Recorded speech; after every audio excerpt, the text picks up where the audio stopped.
Muchos cristianos saben que el día de reposo es importante, pero ¿cómo se vive en la práctica más allá de ir al culto?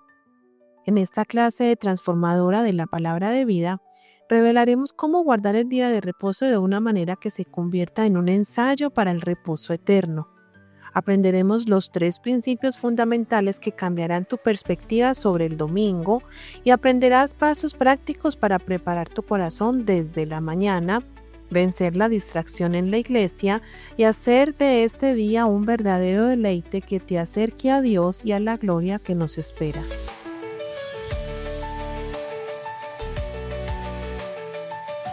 Bienvenidos, queridos oyentes, a un nuevo episodio de La Palabra de Vida.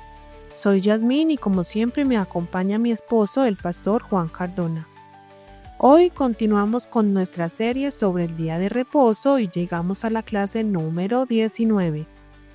Cariño, en las lecciones anteriores hemos visto la conexión profunda entre el día de reposo terrenal y el reposo eterno del cielo.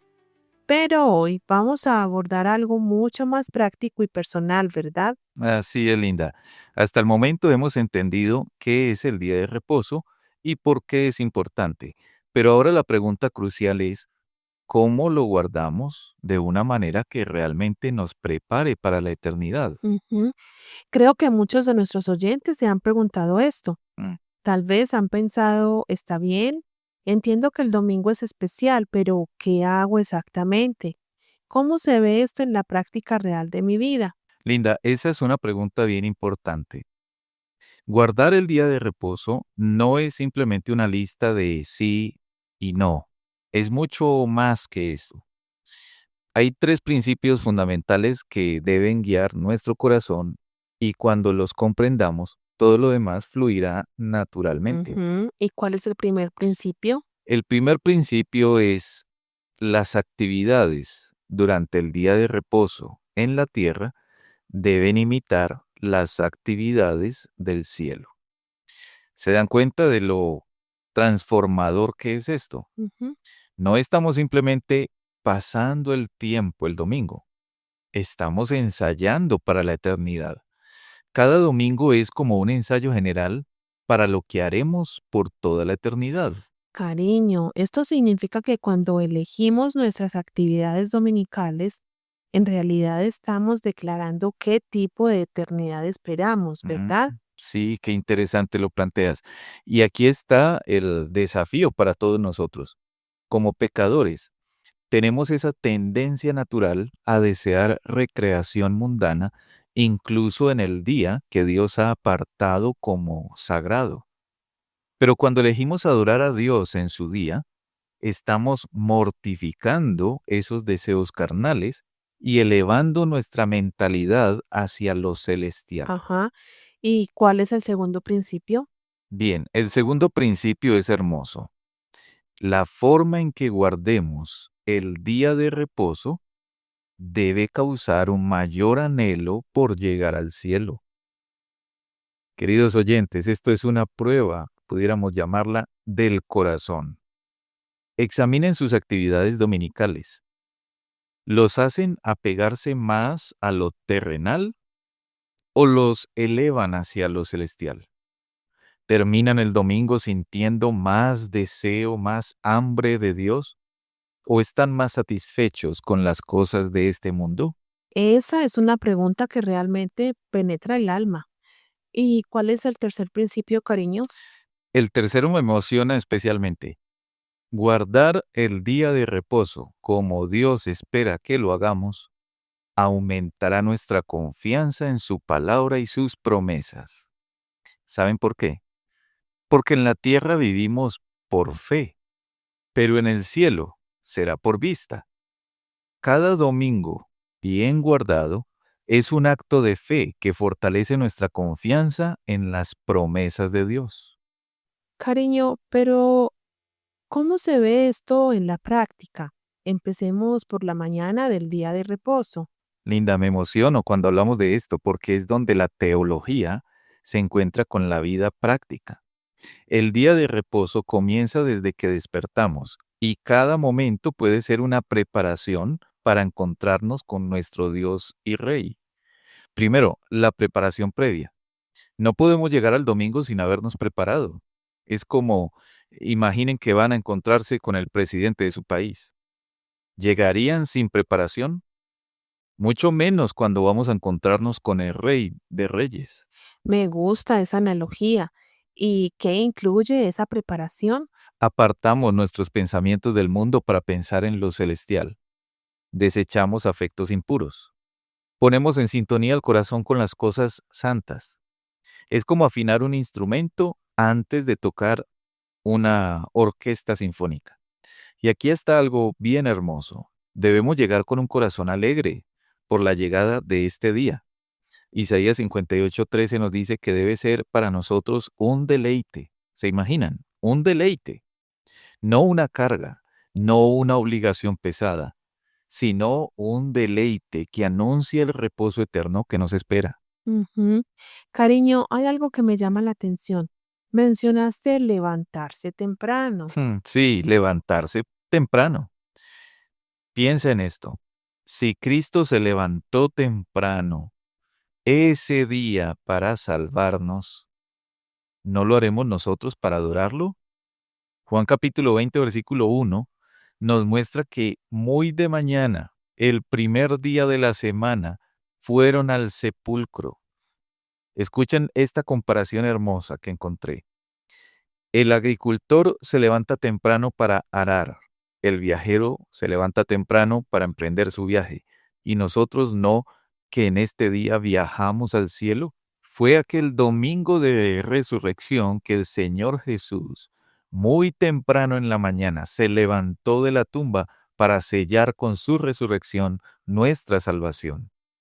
Sin duda, si amáramos a Dios como debemos, nos levantaríamos temprano en este día para encontrarnos con aquel a quien aman nuestras almas. Eso me conmueve profundamente. Pero, cariño, una vez que estamos despiertos temprano, ¿qué hacemos específicamente? Bueno, primero podemos leer la escritura, leerla con afecto, para que se aviven nuestros corazones endurecidos por la rutina semanal. Juan 17:17 nos dice que su palabra nos santifica. Luego podemos meditar. ¿En qué? En Dios y sus obras, por ejemplo. En la creación, en la nueva creación que Él hizo en nosotros. También meditar en su santidad, la santidad de Dios. Meditar en el amor de Cristo, que no merecemos ni podemos recompensar. Meditar en que Dios nos ha hecho morada suya por su Espíritu. Y muchas otras cosas piadosas y especiales de la Escritura. Cuando hacemos esto, nos humilla y enciende nuestro amor por Él. Y de esta manera vislumbramos la gloria que nos espera. Así es. Apocalipsis 21:15 al 27 nos enseña esto. Tómense tiempo para visualizar, para meditar en esa gloria que nos espera con Cristo en el cielo. Es como ver el, el corto de una película que sabemos que viviremos para siempre. Cariño, hay algo sobre la oración matutina que mencionaste que me parece revolucionario. Pero antes de llegar ahí, hay una advertencia específica sobre algo que muchos cristianos hacen sin darse cuenta de cuán serio es. Ujú. Pero primero terminemos con la preparación matutina. Sí, como parte de nuestra preparación, también necesitamos orar. Y la oración del día de reposo no debe ser aburrida y fría, sino con reverencia, con humildad, con fervor, tal como Cristo nos enseñó a orar. Hay motivos específicos por los cuales debemos orar en la mañana del día de reposo, y cuando los entendamos, cambiarán completamente nuestra experiencia dominical. Ujú. ¿Y cuáles son esos motivos por los cuales debemos orar? Bueno, primero que Dios bendiga su palabra predicada en ese día. Oramos específicamente que su palabra sea un aroma de vida para nosotros, que por esa palabra escuchada nuestras mentes sean más iluminadas, nuestras corrupciones sean más debilitadas y nuestra reserva de gracia sea aún más aumentada. Estas son palabras que usaban precisamente los puritanos cuando hablaban acerca de esto. Segundo, que también nos gocemos en su presencia, que recibamos su palabra mansos y humildes, como nos enseña la Santa Escritura ya en Santiago 1:21. Y tercero, que el Señor bendiga también, por supuesto, al predicador, aquel hombre que usará para darnos su pan, el pan del cielo. Escuchen esta frase: que la lengua del predicador sea tocada con un carbón encendido del altar de Dios. Esto lo decía Thomas Watson. Que Dios caliente su corazón, que es quien debe ayudar a calentar a los demás. Ujú. Esa imagen del carbón encendido es hermosa. Y aquí hay una verdadera advertencia muy importante. Algunos se quejan de que no encuentran ningún beneficio en la palabra predicada. Tal vez el motivo sea que no oraron por su ministro como debían hacerlo. Así que oremos individualmente y oremos también con la propia familia. Y no olvidemos, por supuesto, arreglarnos como lo que somos, hijos de Dios. Nuestro Rey merece lo mejor que tengamos. Ahora, cariño, llegamos a ese momento que tanto esperábamos. Estamos en el culto con el pueblo de Dios.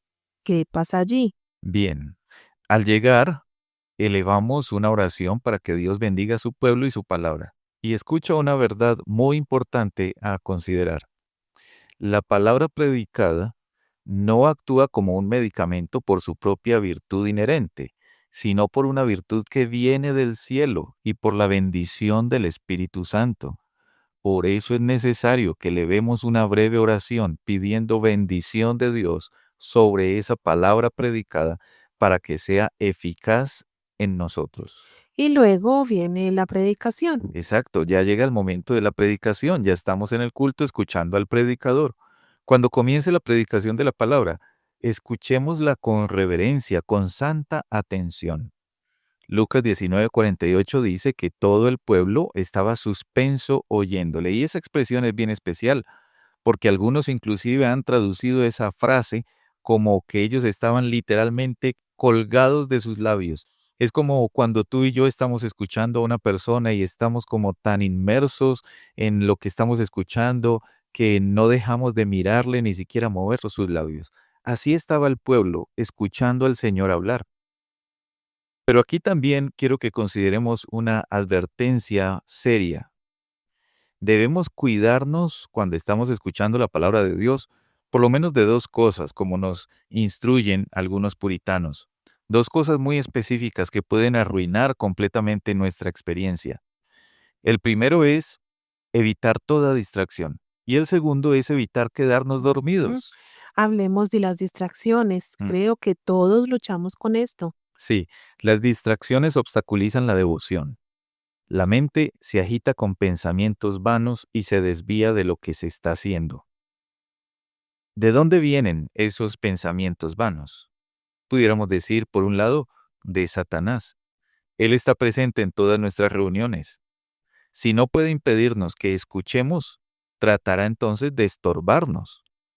Y también esos pensamientos vanos vienen de nosotros mismos, quizás por una mirada errante o por un corazón que está habituado al pecado o por malas costumbres que a veces tenemos, Cariño, ¿por qué es tan importante luchar contra estos pensamientos vanos? porque ofenden a Dios, ofenden al Dios que es omnisciente, que todo lo sabe.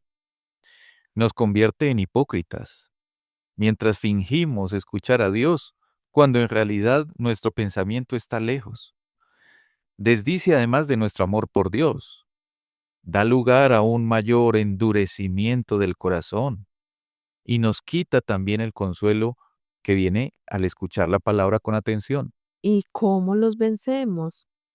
¿Cómo vencerlos? Bueno, pudiéramos comenzar orando, vigilando, no siendo ingenuos, pues el enemigo está siempre alrededor buscando a quien devorar, siendo conscientes de la omnipresencia de Dios y por supuesto amando y buscando más de esa palabra. ¿Y qué hacemos con el tema del sueño? Bueno, hay que decir algo antes.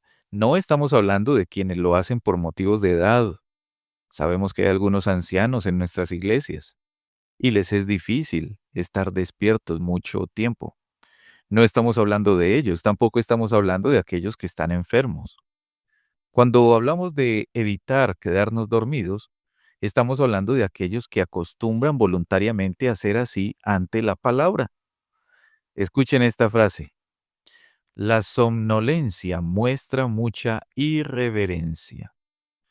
Cuán animados están muchos cuando están en el mundo, pero cuán somnolientos en la adoración a Dios, como si el diablo les hubiera dado opio para hacerlos dormir. En la predicación de la palabra, ¿no se te parte el pan de vida? ¿Se duerme acaso un hombre sobre su comida? Así hablaban los puritanos. Cariño, esas palabras realmente penetran el corazón. Mm. Pero ¿cómo podemos cuidarnos de estas cosas? Primero entendiendo que es Dios quien nos habla. Cuando escuchamos al predicador o al pastor, es Dios el que nos está hablando. No es ese hombre que vemos allí que también es un pecador. Pero Dios ha dispuesto que ese predicador esté allí parado para traernos su palabra. Segundo, siendo también conscientes de la seriedad de lo que nos es predicado. Deuteronomio 30:19. Estamos ante asuntos de vida o muerte eterna. ¿Pueden los hombres ser indiferentes a la palabra o dormidos cuando se les presenta asuntos tan serios como la eternidad? Esa pregunta me estremece. Y además de todo, ten presente a quién complaces si no te cuidas de estas cosas. A Satanás. Preséntate que este día de reposo puede ser el último que vivas. Puedes pasar del lugar donde se escucha al lugar donde se juzga. Y ya sabes que darás cuenta a Dios de cada sermón que escuchaste o ante el cual te dormiste o entretuviste. Ujú. El día de reposo no es un juego, Mm. no es una tradición vacía, es una preparación para la eternidad. Queridos oyentes, ¿cómo han estado viviendo sus domingos? ¿Qué necesita cambiar en su corazón y en su práctica? Queridos oyentes, si este mensaje ha tocado su corazón, si han visto áreas donde necesitan crecer en su forma de guardar el día de reposo, no lo dejen para después. Comiencen este mismo domingo. Y si este contenido ha sido de bendición para ustedes, los invitamos a suscribirse a nuestro podcast. No se pierdan ningún episodio de esta serie transformadora sobre el día de reposo. Visiten nuestra página web www.lapalabradevida.com.co, donde van a encontrar más contenido y algunas guías de estudio para cada uno de los recursos y podcasts que hemos publicado. También los animamos a comentar este episodio. Compartan con nosotros cómo Dios está trabajando en sus corazones a través de estos mensajes. Y por supuesto, compartan este contenido con otros hermanos que necesiten escuchar esta palabra. No olvidemos, cada domingo es una oportunidad bien especial para prepararnos para la eternidad. No la desperdiciemos. Hasta la próxima. Que Dios los bendiga.